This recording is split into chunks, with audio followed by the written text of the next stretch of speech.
What is going on, first? And welcome back to Hungary for Success with me, FoggyPlays, on FM21. Today, we're taking on Benfica and Meshkoved to end the first half of the season. The Benfica game, quite important because we need to win. And we need St. Johnston to lose to Anderlecht. There are two things that probably, maybe won't happen. And if Anderlecht do win and we don't win, we then finish bottom of the group, which would be just horrendous. But if you do want to enjoy this episode, make sure to leave a like and subscribe. Now let's get into the video.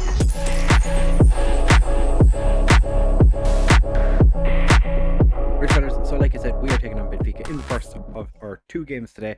Anderlecht are taking on St. Johnston, and I just spotted that is Sebastiano Esposito playing for Copenhagen. He was released on a free.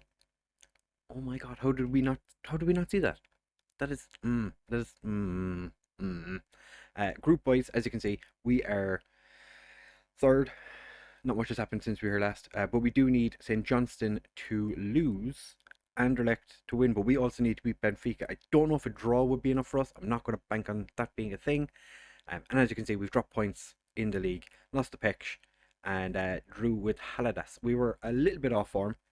The Haladas result happened in between, but the Pech game just came off the defeat against St. Johnston. We weren't very good. Marcelo Suarez scored against us, because of course he did. He is an ex-player of ours. And then Di Sciuri, we just decided to play football again. Mendoza and Mandira both getting goals for us. Not something you see very often with those two strikers. They do not like playing together. That's how it seems to be. We do have a couple of changes for today's game. Hutfagner injured, Mendoza injured, Savov coming back from an injury. You might also notice Kovic has agreed to leave the club. He's off to Mishkoved for like $500,000. $500,000, yep. That's fine by me. I am more than happy to see the back of him. And unfortunately, Pierlescu is leaving as well, as you might remember in the last episode. But we do have a new striker coming in, because we don't have enough strikers. But we're starting with Werner in goal for today's game. Enjo and Rentira as our wingbacks. Rentira, interestingly, has a lot of interest from China. No offer's been made yet, but we'll have to wait and see what happens with that. Christian Mark and Felucci start as our centre-back partnership, just because I don't know if I want to play Pierlescu at centre-back. Oriela and Divic as our centre midfielders. Savage and Batista Meyer as our wide men. Mandira being partnered by Carlsberg for today's game. Hopefully, Carlsberg does well. It's going to be interesting. I really want them to just get out there and kick some people. I just really want to beat Benfica. We've never beaten them, and I'm going to say go out and avenge, because I think if we'd been given, like, if we hadn't sold all our centre backs after we set up our team or picked our team for the group stage, I think we would have been alright. But the fact that we've lost the majority of our defence through transfers has made it so that it's a little bit more difficult for us, and we're going to go to one down. Yep. One down after less than 4 minutes. It's just after 4 minutes ticked over, or the 4th minute ticked over. We do need to win this game. Like I said, I don't think, even if Anderlecht win, I don't think a draw is enough, and that is such a wayward pass by Divic. We have thankfully somewhat stopped their attack. Werner's come very far out for that one. Does find one of our players. So Rentira puts it through to Savic, who's been in really good form. But oh, what a goal by Mandira! Savic has been scoring lots of goals recently, but his average ratings have been absolutely trash, and I'm not sure why. Cause he's not done anything overly bad. I think it's just he's had like 1 or 2 bad games recently, and it's just plummeted his average rating for the last 5 games. I think he played like a 6.1 and a 6 in 2 of those games. That's not conducive to a good average rating. Oriola, the man playing in midfield today, even though he's a striker, doing quite well until goes to take the shot, and one of the Benfica defenders throws himself in front of him. We have a corner. Carlsberg finds Christian Mark, and he's hit the crossbar, and the ball has gone out.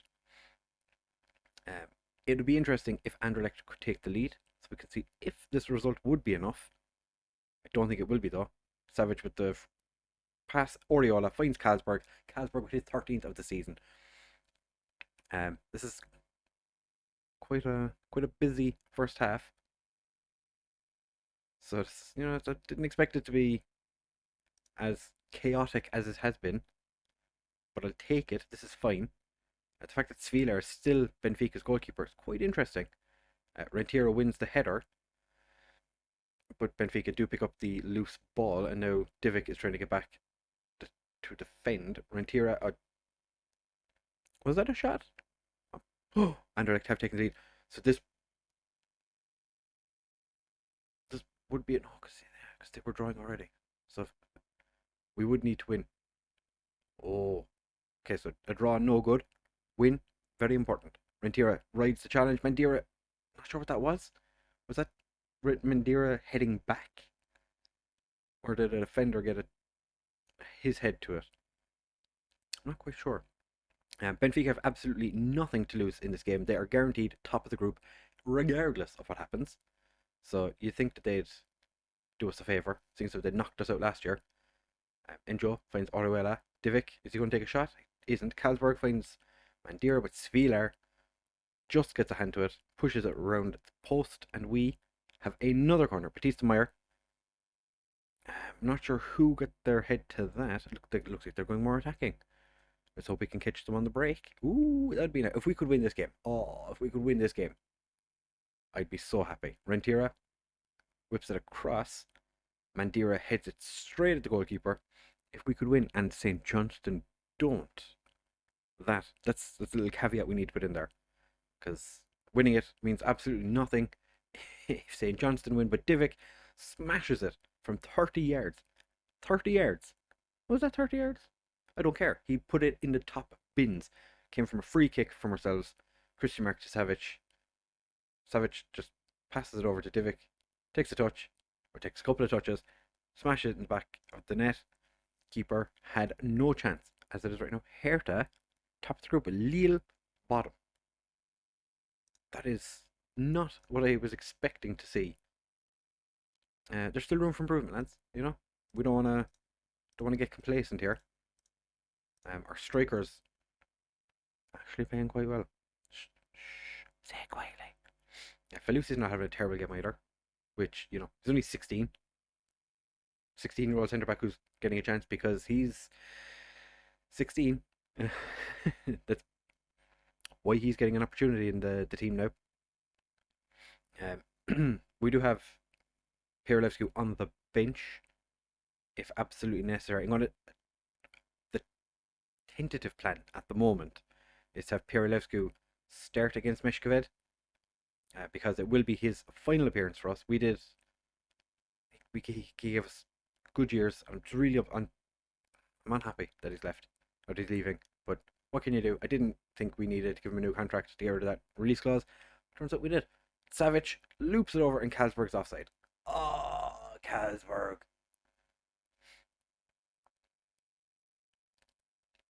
That was...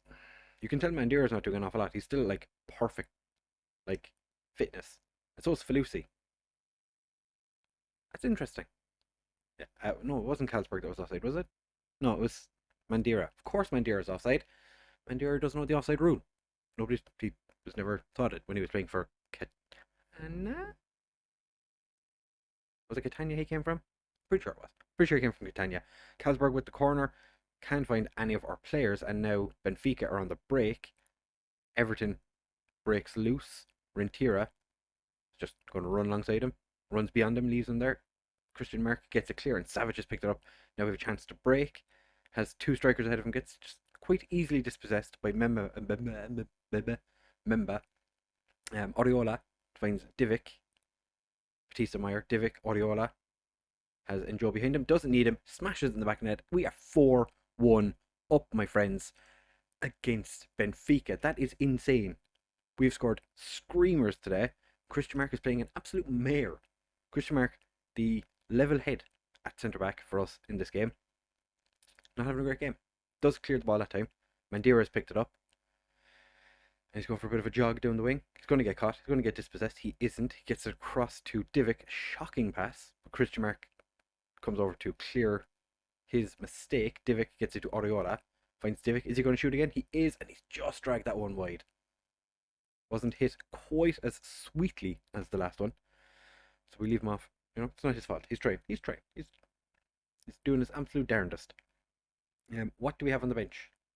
Peter Meyer's not having the best of games, so we take Carlsberg, put him on the wing as an inside forward. Versace is going to move onto the right wing.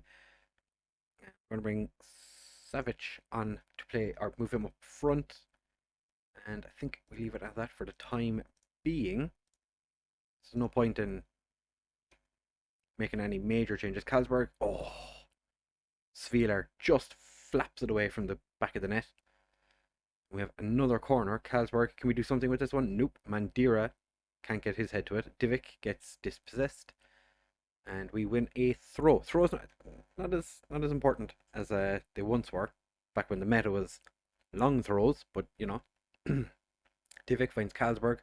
Divic, I think he's got a bit too uppity on himself. He thinks he's better than he is, but Oriola's picked up the ball. Oriola, can he beat his man? He doesn't, but we still keep the ball. Versace back to Divic, smashes it off one of the Benfica players, but picks it back up again. Versace, Oriola, Ensue. Enjoe's very narrow for a right back. Versace, it's Mandira. How does Mandira not score there? Oh my god, he had the whole goal to aim at and he just kicked it straight at Svieler. Christian Mark is going to come off. We're going to bring on Pierlevsku. Just give him 15 minutes to run around. Do I want to make a final change? Not overly. Not currently, no. I think we're just going to leave Pierlevsku have a little bit of a runner. I don't actually know if Pierlevsku is the tallest player in the world. I can't remember. I think it's like, is he short people? I don't think he's too short people. I think he's like acceptably short people. Acceptably short people? Can you be acceptably short people? I don't know. Anyway, Riffin is coming on. Going to play as a pressing forward. I feel like he's one of those strikers he's one of those players in general who's really been given a huge amount of opportunities. He comes on, scores every now and again, but he's just never first team player for me. It's kind of, I'm like, he's good, but I swear to God, if we didn't qualify after smashing Benfica 4-1, I'm gonna be pissed. Did we make it? Did we qualify? Get in there. God, thank you, Anderlecht. You absolute beauties. Anderlecht doing us a favour. Beating St. Johnstone. St. Johnstone, I feel like, have the worst luck in this group because they really deserved to get through. But we've qualified for another knockout round. We've received $500,000 for beating Benfica, 456,000 for achieving second in our group again. Oriola, man of the match. He got his first Peru cap recently. We also got 104,000 for unallocated prize money, and we're down to 3 million because I've been spending quite an amount of money. To be completely honest, this is the guy that we're signing. The striker Michael Grodem. He's a Hungarian who played for the under-21s but considered joining the Norwegian team. Never played a game for Mold, but he's signed for us. I think we're paying like $1 million for him or something. Yeah, 1 million up front, potentially 2 million. Pierlevsku, 5'9". Oh my God, I'm gonna miss this guy. This guy's really, he's such a good all-rounder. And Kovac, get out of here. I might give him a game against Meshkoved regardless. So we're going to be back in just a second for the Meshkoved game. Potentially, we'll do the draw for the knockout round as well. Maybe. Right, fellas, so it is time to take on Meshkoved in this part of the episode. As you can see, they've moved from 12th to 11th because Pushkash Academia got beaten 3-0 in the last game. So because of goal difference, they've moved up a place without even playing a game. So fantastic for them. For this game, some changes because we've got all our players available for this one, except for Hudwagner, who is still injured, Mendoza still carrying a knock, and Savov also carrying a knock. So I'm not going to risk bringing those two in. So we're just going to slightly change side. Pierlevsku comes in at right back. Hidalgo's going to come in at centre back with Cueto playing at left back. As I said, Kovac is going to playing his final game for the club against the club he's about to join. And Riffin starts up front. Kalsberg moves over to the left because Oriola is a little bit lacking fitness. So we're going to drop him down to the bench. He's a little tired. Don't want to work him too hard, you know. Or Peruvian international. So yeah, that's every change that we made. Enjo has signed we triggered an extension to his contract. He didn't really agree to it. He had like 19 months left on his deal. And I was just like, do you know what? I want him. I want to keep him. He's going to be our first choice right back for the remainder of this season. Potentially next season. We have to wait and see what happens. Christian Marquez just over against Meshkoved within the first minute and a half. They're playing a very defensive formation. That's probably why they're struggling this year. They're playing exceptionally defensive. This is a Meshkoved side that previously were a decently attacking side. Perlevsku gets the ball forward for Savic, and Divic absolutely smashes that into the back of the net. I was writing Divic off earlier this year, like in between episodes. I was looking at him kind of like, he's fine. He just doesn't really do it for me. But because we're starting Kovac today, Traore, who was on holidays actually for the last game, the dude was absolutely shattered, having played for the Ivory Coast as well. So we gave him a little mini holiday, and he's back for today on the bench though. But Cueto, who's been complaining about not getting enough first team football, gets the start at left back. We do have completely forgot that we had him and Tony Morton. Savage taking him for a penalty. No, but Divic, Divic has decided today is the day he's going to be exceptional. This episode could be the episode that Divic turns into an absolute worldly of a player. But he comes onto the end of Perelevsku's beautiful cross for his final appearance in a Dorogi jersey for the time being. We might try and get him back in the future. Oh, Mandira, how do you miss from like 3 yards out? Mandira. Every time Mandira is mentioned in the press, they're always like, oh, isn't it like really fantastic to have a player as consistent as Mandira? And I'm like, have you seen him play? He's the most consistently inconsistent player I've ever had.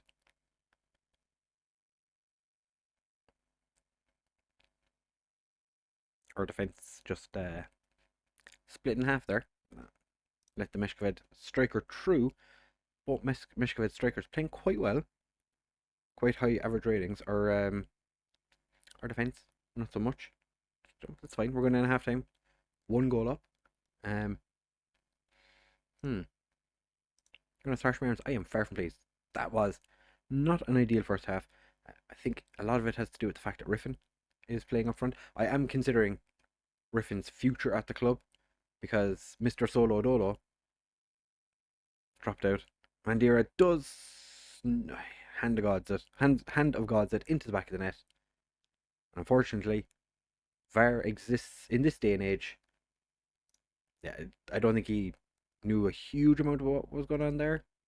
He did look like he was falling backwards when he hit it. I know you're frustrated, but you're playing terribly, lads. Come on. Cop on. It's not really happening. In this second half, Cueto gets it across. Savic on the end of it. His 12th of the season. The guy who, when he arrived, my assistant put him into the under 19s. No.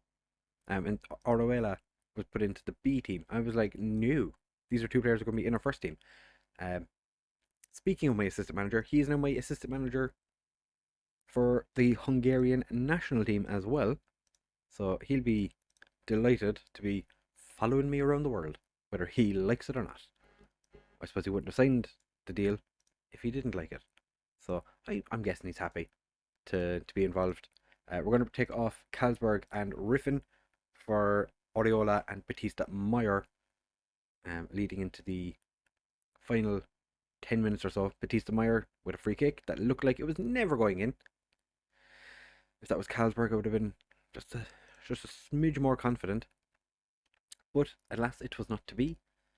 We don't have any right backs on the bench. I was going to take off Pirlescu to get him a standing ovation, but I'm not going to. Hidalgo's going to come off. We're going to bring on Tavares, because he is in training. He's been quite good recently. He's had a bit of a jump in some of his attributes. He's done quite well. He's not been a first choice player. I should have taken Kovac off actually. Why did I think of taking Kovac off? How was I looked away for that, so I'm just going to say, how was that offside? Shouldn't have been offside, but he was marginally offside. Still, 3-1 is sufficient. I will take it. Well done, lads. That's a good win for us. Kovac, enjoy playing for that team, because that's where you're off to. So we now have an 11-point lead over Pest, who jumped ahead of MTK. That, not something I expected. Werner is now one appearance away from getting a pay increase. Divic with a brace. Beautiful. Slovakia manager was there. To be fair, the Hungarian manager was there too. So I feel like that's kind of unfair. But we're going to come back in just a second, because I think the draw for the Europa Cup, or the Europa League draw for the first knockout round is the 15th. Yeah, so it's tomorrow. So we'll be back in a second for that, so we can see who we get in the next round. So fellas, it is time for the Europa League first knockout round draw. We could get teams such as Bayern Munich, Bayer Leverkusen, Copenhagen, Lazio, Real Madrid, Leipzig. God damn. So first out of the hat is Frankfurt. Don't really want them. They got Lazio. It's okay. I didn't want to play Lazio. I wouldn't mind Celtic. I'll take Celtic. No, Young Boys. Another team I would have taken. Zenit. We could probably beat Zenit. Nope. Copenhagen. Leipzig. I do not want Leipzig. Club Rouge. Okay, that's another team I wasn't overly fond of playing. Bayern Munich. I don't want Bayern Munich. Please don't give me Bayern Munich. Please. No, we're getting Bayern Munich. God. Midtjylland play Leicester. Sporting play PSV. Real Madrid play Bayer Leverkusen. Ooh. We're going to get absolutely smashed. We're going to get smashed. Absolutely destroyed. How did Bayern Munich end up in this? Oh, okay. So Atletico Madrid and Monaco beat them. Bayern and Mold getting knocked out. Interestingly, there has been some sackings. It was the day of sackings, actually. Ferver and Ferencváros both sacked their manager on the day after the last round of games. Ferver beating Discure and then sacked the manager. Ferencváros drew with Pest. Kind of makes sense. The rocket ship of the league, since we've started winning it, we are the difference makers. So I'm going to be interested to see if Ferencváros come and try and take me away again. Maybe Ferver will try to. I have to wait and see what happens with that. But next episode, we probably come back. We may just come back for Ferver and the second leg against Bayern Munich. Potentially just the Bayern Munich game. That all depends on how busy we are for the transfer window. I don't think we're going to be overly busy. We have a little bit of money to spend, like 4.5 million. Decent amount of wage budget, but I'm not sure do we need to spend a whole lot of money. So we have to wait and see what happens. If you have enjoyed this episode, do make sure to leave a like, comment, subscribe, share with all of your friends, and I will see you in the next one. Bye!